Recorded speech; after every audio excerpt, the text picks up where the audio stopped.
Você é usuário de medicamentos para controlar a hipertensão? Ou conhece familiares, pessoas próximas que utilizam às vezes mais de um medicamento, 2 ou 3, e mesmo assim tem tido dificuldade em controlar a hipertensão? Você já ouviu falar na suplementação do magnésio? Será que o magnésio pode ajudar a controlar essas pressões que estão fora do controle? Se você se interessa nesse assunto e muito mais sobre saúde, qualidade de vida e bem-estar, já se inscreva no canal, deixe seu like, compartilhe esse vídeo, que eu, Dr. Luiz, conto muito com sua ajuda.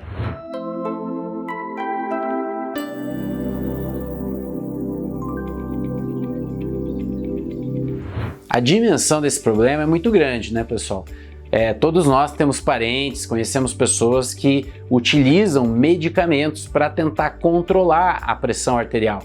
E muitas vezes o paciente nunca utilizou e de repente começou a ter pressão alta, vai no médico e o médico fala assim para ele: olha, é uma hipertensão essencial, é idiopática, ou seja, não tem uma causa muito bem definida e, portanto, você tem que tomar esse medicamento para controlar, porque deixar essa pressão alta vai fazer mal para a saúde do seu coração. Tá certo isso? Tá. No entanto, a medicina ela é muito curta, tem uma visão muito limitada em geral, quando não vai a fundo nos porquês essa pessoa que estava saudável de repente começou a desenvolver a hipertensão. Nós sabemos que a hipertensão depende de uma série de fatores, Mas será que o magnésio tem uma influência nessa questão?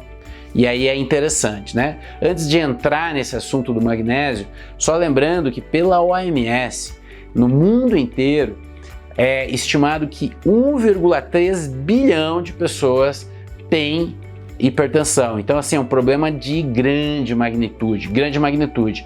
E a hipertensão, ela tende a aumentar também à medida em que envelhecemos. Ela tem uma relação direta com o envelhecimento também do corpo. Então, vamos falar um pouquinho sobre a suplementação do magnésio. Será que essa suplementação pode ajudar a controlar a hipertensão? Olha, tem um estudo que foi publicado agora, uma revisão, né, na revista Nutrients, que é uma revista bem conhecida nessa parte de nutrologia, que ela fez um resumo de 18 artigos que foram selecionados, que fizeram esse estudo da relação do magnésio com a hipertensão.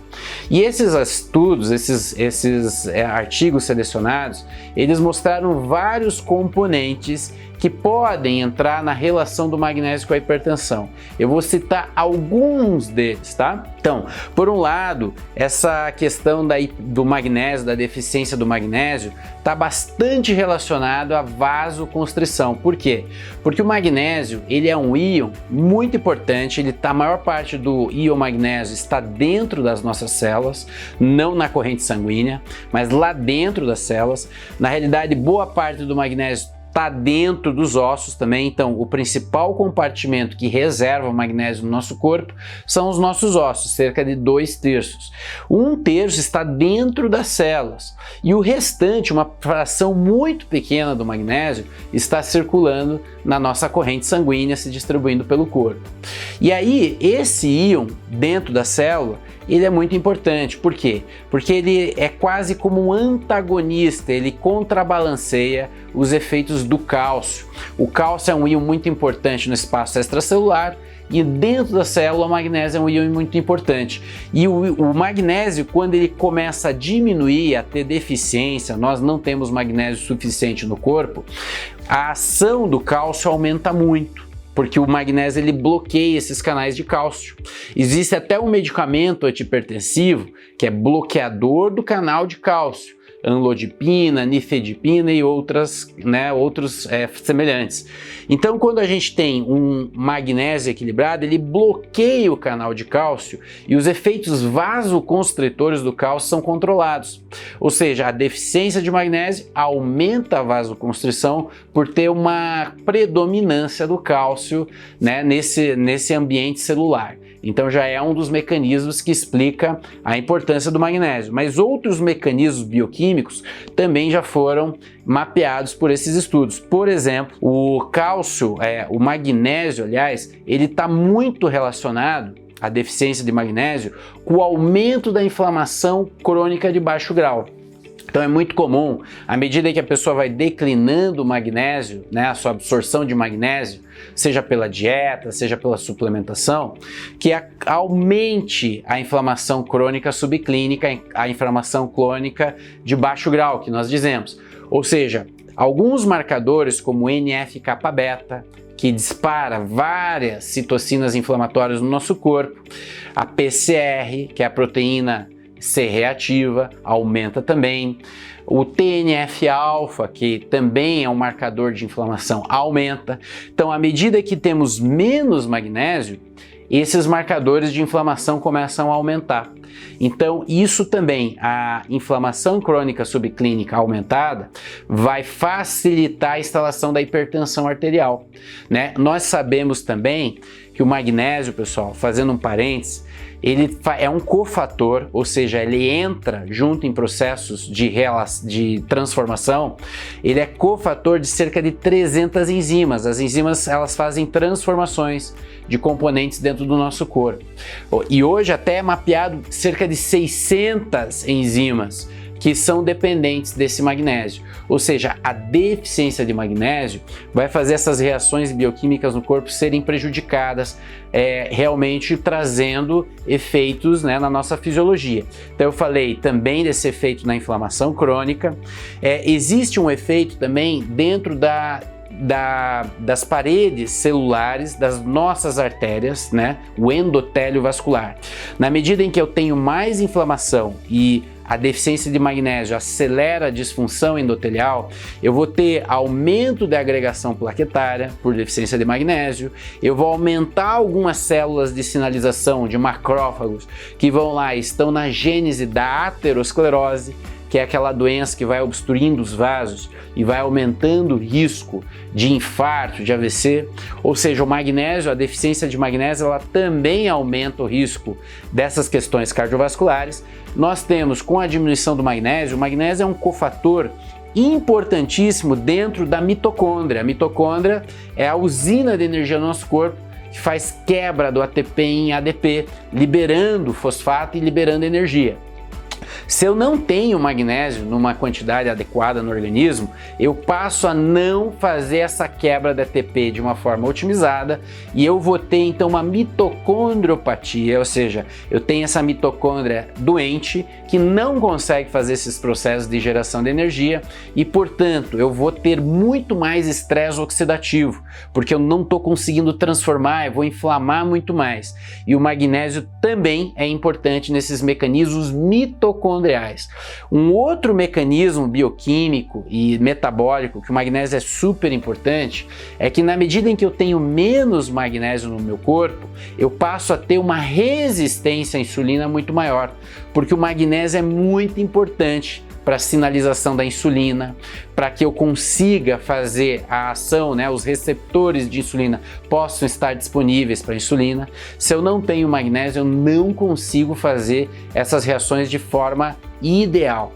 Então esses são alguns mecanismos envolvidos, né, na questão de explicar por que a deficiência de magnésio leva a quadros de hipertensão. Existem vários fatores, né, que a gente colocou aqui inicialmente. Aí a gente pode se perguntar, mas por que, Luiz, hoje tantas pessoas estão hipertensas? Qual é o papel do magnésio nisso? A gente sabe que hipertensão é multifatorial, não é só suplementar magnésio que vai curar, mas, pessoal, a gente tem que levar em consideração, em termos da nosso aporte de magnésio pela dieta, que a maior parte das pessoas vai ter deficiência de magnésio sim no organismo. Por que isso acontece? Primeiro que as fontes de magnésio, onde que tem mais magnésio na alimentação? As folhas verdes escuras, como a couve, como o brócolis, como a espinafre, e é difícil que as pessoas estejam comendo isso diariamente, ou pelo menos várias vezes na semana.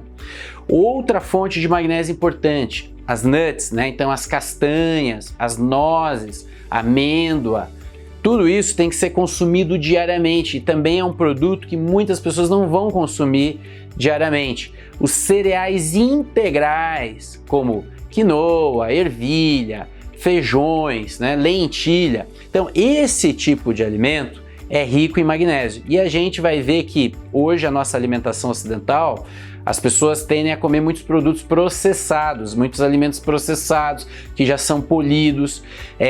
As verduras que comemos já vêm com agrotóxico, as pessoas dificilmente compram de feira orgânica, né? Elas acabam comprando lá no mercado. Então esse efeito, esse magnésio que tem lá no vegetal já não vai estar tão disponível, porque junto já vem um monte de agrotóxico. O solo que foi produzido em grande industrialização, ele também é pobre, muito pobre em magnésio, então essa verdura já não vai ter muito magnésio concentrado. Então são alguns fatores de dificuldade para que a gente possa ter um aporte de magnésio ideal na dieta. Além disso, uma grande causa de deficiência de magnésio são os medicamentos. Alguns medicamentos da hipertensão, como a gente está aqui falando da hipertensão, como os diuréticos tiazídicos, como hidroclorotiazida, os diuréticos de alça, como a furosemida, que é um diurético que é muito utilizado pelos pacientes que têm hipertensão severa, eles agem no rim, e na medida em que eles agem em partes do rim, do túbulo renal, isso favorece, diminui a reabsorção do magnésio por o túbulo renal, ou seja, eu vou excretar mais magnésio na minha urina, porque eu estou utilizando medicamentos que favorecem essa excreção. Ou seja, um próprio medicamento de hipertensão pode atrapalhar a minha reabsorção do magnésio, eu vou perder magnésio pela urina e eu vou ter dificuldade de ter uma quantidade boa de magnésio no meu corpo. E isso vai interferir na hipertensão, no próprio tratamento da hipertensão. Outro medicamento que atrapalha muito a absorção de magnésio, que é disseminado hoje, é o uso dos inibidores de bomba de prótons, que é a família do omeprazol, do pantoprazol, do lansoprazol, etc, etc. Esse tipo de medicamento, ele bloqueia a produção de ácido clorídrico no estômago. Ele vai mudar o pH do bolo alimentar no duodeno e no ilho, atrapalhando muito a absorção de inúmeros nutrientes, dentre eles o magnésio, que o magnésio é absorvido lá no ilho, né, no duodeno e no ilho. Então, é um problema quando a gente tem esses usuários de omeprazol, etc., que isso vai atrapalhar bastante a absorção de magnésio. Um outro medicamento que atrapalha bastante a absorção de magnésio e hoje também é muito utilizado são os anti-inflamatórios, os corticoides e os antibióticos. Então, à medida que a pessoa utiliza esses medicamentos, existem processos de piora da microbiota, a microbiota fica pouco favorável para um intestino mais saudável, eu não consigo absorver esses micronutrientes e eu vou ter carência de magnésio. Então, somando tudo isso, esse cenário de pouco aporte, de dificuldades na absorção, boa parte das pessoas vai ter deficiência de magnésio hoje. E aí, existe, Luiz, um teste que consiga mostrar que eu tenho deficiência de magnésio? Infelizmente, não tem esse teste, porque o teste sanguíneo só mede um magnésio no sangue, mas a gente falou lá que a maior parte do magnésio está no osso e dentro da célula. Eu não tenho como medir o magnésio dentro da célula. E no sangue, a estabilidade do magnésio é muito grande, é difícil ter oscilações grandes no sangue. Ou seja, eu preciso fazer uma compreensão desse caso clínico e fazer a tentativa de suplementação. Também falando, pessoal, o solo brasileiro é muito pobre em magnésio. A maior parte das pessoas vai se beneficiar com a suplementação de magnésio, sim. Então é uma suplementação que vale a pena ser feita para ver como que esse paciente vai ficar, esse paciente de hipertensão, se ele vai tender a equilibrar essa pressão arterial. Respondendo àquela pergunta inicial do vídeo, o que os estudos mostram é que realmente a suplementação de magnésio foi favorável no controle e no manejo da hipertensão. Particularmente, pessoal, agora falando da minha prática clínica, eu faço a suplementação de magnésio por vários aspectos, não só pela hipertensão. Magnésio é importante para muita coisa. E quando a gente faz a suplementação do magnésio, a gente nota que várias funções bioquímicas do corpo são melhoradas, vários marcadores de inflamação são melhorados e o paciente percebe essa melhora também clínica. E eu tenho alguns pacientes com hipertensão que diminuíram medicamentos para hipertensão, fazendo uma suplementação adequada de magnésio, tá?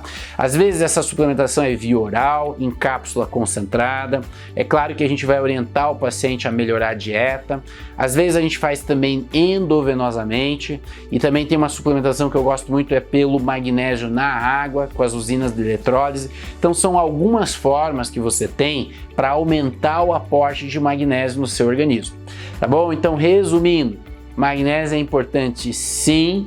É claro que muitas vezes vão criticar os estudos que foram feitos, né, que não tem tantos estudos que mostram. Essa revisão mostrou, e na realidade, pessoal, a indústria não vai ter muito interesse em estudar isso a fundo. Por quê? Magnésio não pode ser patenteado. Qualquer indústria pode produzir magnésio porque é um elemento natural do nosso corpo. Nós temos magnésio naturalmente. Então não é muito interessante do ponto de vista econômico bancar estudos de maior profundidade. Mas vale a pena fazer essa suplementação, porém, não faça sozinho.